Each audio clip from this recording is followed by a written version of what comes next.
is since Roe has fallen last year, pro-life politicians, pro-life candidates who are running for office, they've been advised to kind of shy away from even talking about the life issue, shy away from bringing up abortion at all, and just don't even really run on that and be quiet about the issue. Pro-life organizations have been told to be quiet about the issue because we don't want to lose our elections.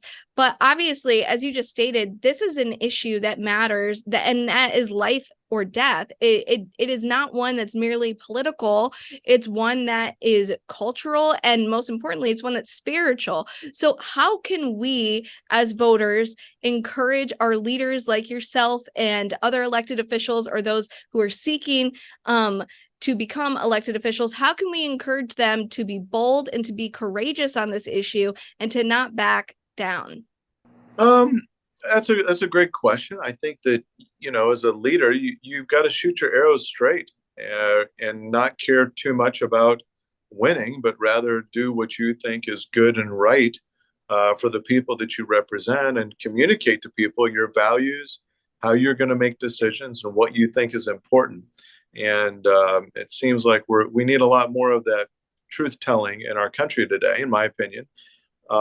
So I think that's important, for leaders and people that are running for office to represent their values, and talk about their values and what they feel is important.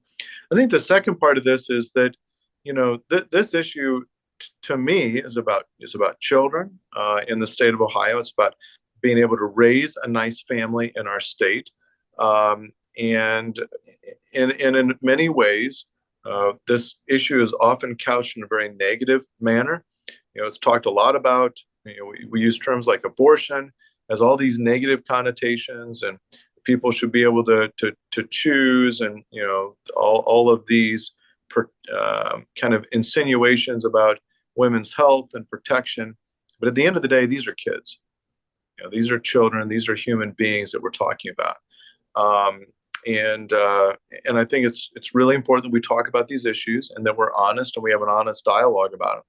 And it's not popular, um, but but we've got to lead on these important issues, or otherwise we're going to end up with the language that's been proposed for the Ohio Constitution. I mean, now is the time.